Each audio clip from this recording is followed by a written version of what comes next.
I can say this, I think, without being over flattering. This guy's a pioneer in the way that he covers basketball. His information is thorough. You learn stuff from him through writing and through scouting analysis. Zach Lowe's got a very popular podcast, the Low Post Podcast, because people who really care about these games learn stuff and check in with him. He's in Denver at what looks to me to be not the best. You're the best, I'm saying.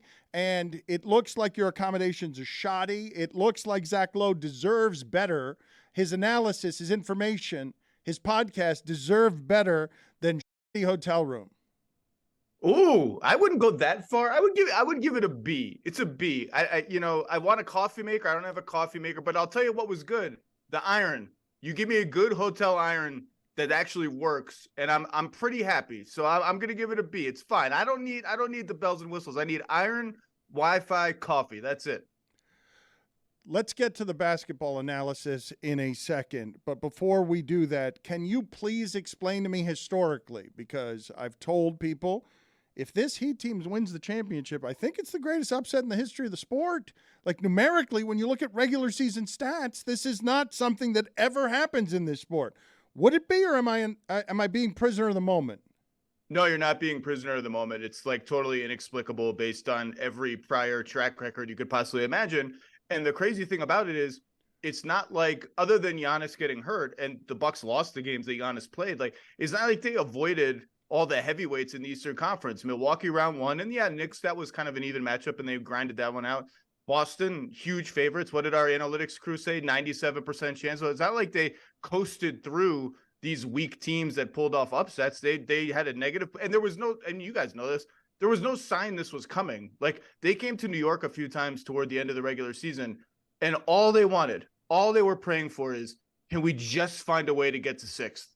The Nets have traded away Durant and Kyrie. They're slumping. Can we just get to sixth and get out of the play-in tournament? And they couldn't even do that. And they almost lost twice in the play-in tournament. Like there was no sign that this was coming.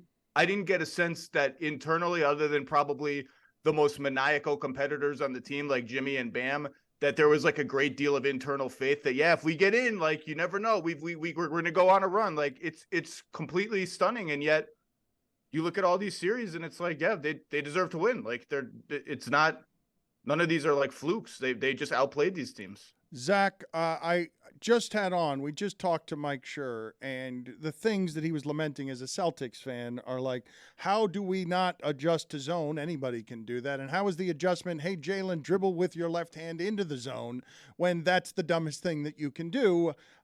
The last most egregious failed coaching job that you have seen, as bad as what you just saw in the Celtics, is Zach Lowe, historian blank. Oh boy. I'd have to think back. I mean, look, I think that the Joe stuff was a little overblown. Like they did try stuff against the zone, and Tatum did get hurt in the first play of the game. But yeah, I actually thought it was worse during the Sixers series, the coaching, than it was during the Miami series. I thought that Sixers series should have been a shorter series for them, and there was some obvious stuff. I'm just looking at the standings right now to jog my memory of like times that I thought like, oh, what is this coach doing? You know, the one that I think of sometimes, this goes back a long way in Heat history, actually. And I love Scotty Brooks. And I think Scotty Brooks is a good coach who deserves another shot.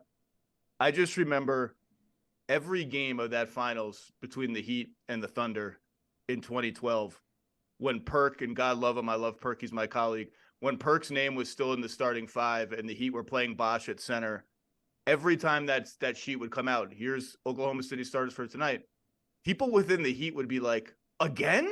Like, we're getting this again to start the game? Like, I can't believe what's going on here. And I think there were internal issues. Like, Perk was a big culture setter for them.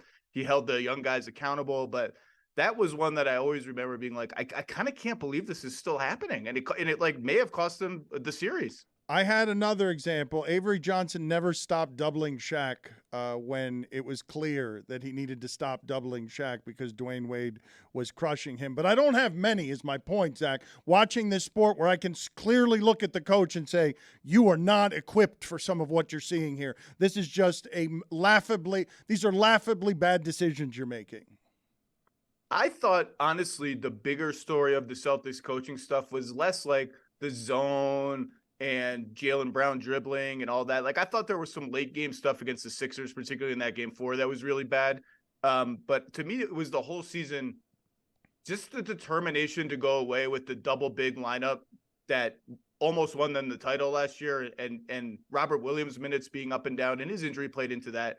The Grant Williams just disappearance from the rotation. I joked on my podcast many times, like, is he the guy at your company that's going into the company fridge and stealing other people's food and like taking 3 bites out of the sandwich and putting it back? Like, there has to be some explanation for how this guy just stops playing. And of course, then he starts playing again.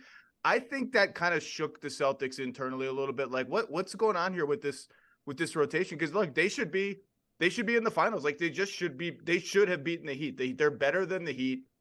And those first 3 games are just all time. Like, what happened here? Make sure to check out Zach's 10 Things column, and the NBA Finals, of course, are on ABC. Zach, historically, Jokic gives everybody problems, but he gives Bam a lot of problems. Aaron Gordon has bothered Jimmy Butler as a defender, and the Heat have struggled to guard point guards, and Jamal Murray has found his form. Why am I entering this as a Heat fan still oddly confident? Because you're wearing the Heat culture shirt. Like, why would I expect anything less than you? Hashtag Heat culture. I actually brought I have a couple of those Vice shirts here that I bought just because I like them. You just can't doubt this team. Like, they just keep scrounging. They're like scroungers. And just like you look at the talent, and they're down by 10 in the second quarter, and they just keep playing. I think the best virtue of this team is they just keep playing. They just keep doing their stuff. They just keep defending with like ferocity and intention and purpose. And sometimes that's enough. And you look up and it's like 102, 101 with 20 seconds left. Like, how did this happen? And you know that I have more faith in them in that situation than almost anybody in the league. Your optimism, I don't think, is like misplaced. I think they're big underdogs in this series. I picked the Nuggets in 6. And that's going to seem like disrespectful to Heat fans. The Nuggets have not played a series longer than 6 the entire postseason, and only one of them went to 6. And I come back to the first thing you said, Mike, which is like, I just don't know what the Jokic answer is for these guys. I don't know, like, if Denver just decides to dump the ball into the post to him 40 times in a game or 20 times in a game, like, I just don't know what Miami's answer to that is. You're throwing Love at him as a starter. You're throwing Zeller. You're throwing Udonis Haslem at him for some minutes. It's chaos. The nation, Zach, you saying Nuggets in 6 and saying that the Heat counters with the really pathetic, super rallying cry of, they just keep playing. That what you're throwing at Jokic, who historically, Zach, never been anyone like him, correct? There's never been. What you're throwing at Jokic is, we just keep playing. Ferocity. That's what you threw at Jason Tatum. That's what you threw at Giannis. And like, you also threw Jimmy Butler. Like, you also have a guy who, can he be Jokic's equal in 4 games in this series? 5 games, 3 games, whatever it is. Can he be that flat out best guy in 2 or 3 of them? I mean, that's also the hope. And, you know, we'll see if Tyler Hero can ever come back and provide a spark. But I mean, do you think that's underselling the Heat? Oh, no. What I'm saying is the argument. No, it's intangibles with this team. The zombie Heat thing. But Dan, look at all the teams that fell off in the East. Like, Boston gets in a close game and they stop playing. Milwaukee gets in they don't even get in a close game. They're up 15 in the 4th quarter, and they just collectively forget how to play basketball. And you can see them get nervous and wobble. Philly loses game 6 at home to Boston. And instead of thinking, you know what, let's pick ourselves off the mat like the Heat did in the next round and go fight for our season in game 7, they get blown off the floor. And the vibes you get from them afterwards, like, yeah, you know, game 6, that was really the series for us and we lost it. The Heat, just none of that happens to the Heat. They just don't care about the pressure. They're impervious to it. They keep doing their stuff. And as you see one would-be contender, like, it's Philly's time, it's Milwaukee's time, it's Boston's time, one after another, they get to where they're on the precipice of it. And I don't want to say choke, but they just kind of wobble and don't execute their stuff. I think there's power in that. There's power in just sad Bill Simmons. I'm just looking at sad Bill Simmons. Ask him the power of team that just keeps playing. It's not. Come on. What's the distance between wobble and choke? What's the I distance? don't know. My general politeness and good nature.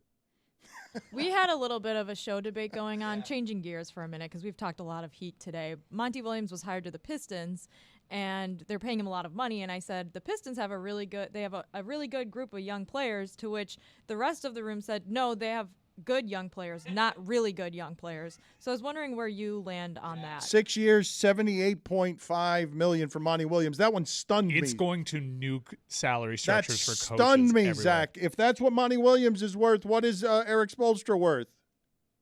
Eric Spoelstra is worth. He's in the pop stage where it's just like whatever the. Like, we'll never disclose it. It's just whatever he wants, whatever he's comfortable with, whatever role he wants to have for the next 20 or 30 years. He gets whatever he wants, and he's the best coach in the NBA right now. Okay, but good or really good? Yeah, really good or Their good? core. Detroit? Yeah, the young players. The young Are players they in really Detroit. good? Young Or are they players. good? I think good. Yeah, told you, Jess. Damn. I think Thanks good. for coming on, Zach. It was really great to talk to you. We appreciate you. Zach Lowe. Oh, you check and out I the have Lowe never post. met, Jess. You're just going to dismiss me like that over a No, Zoom? you didn't agree with me. He's a senior writer for ESPN, host of the Low Post podcast. The finals preview column is out today on ESPN.com ahead of Game 1 of the NBA Finals on ABC. And I'm sorry? Jaden Ivey is really good. Yes. He's going to be really good. The last 6 weeks of the season, he made a leap. I think part of it is we got to see what Cade looks like coming off that shin thing. I like But he was Duren really a good. lot. Gonna They have, be they really have good. like 9 centers, and we'll see who they draft. Obviously, the lottery didn't work out for them. I'm sorry to say. I think it's good, but if you stack them up with Oklahoma City, or Houston would be an interesting one. Obviously, now the Spurs are going to have a guy who's more valuable than like 7 young guys combined. I think good is where we have to be right now. I'm sorry, Jess. You seem like a very nice person, but I'm sorry. Thank you. She seems hurt, though. Thank you, Zach, for being on with us. Appreciate your time. Appreciate I'm trying your to dodge efforts. that you bill. You can't dodge it. We're too good for you. We've perfected it. I'm trying to dodge that bill, he says, as Bill Simmons' sad face follows Don't him. let us get one. Dodge. Don't let us get one.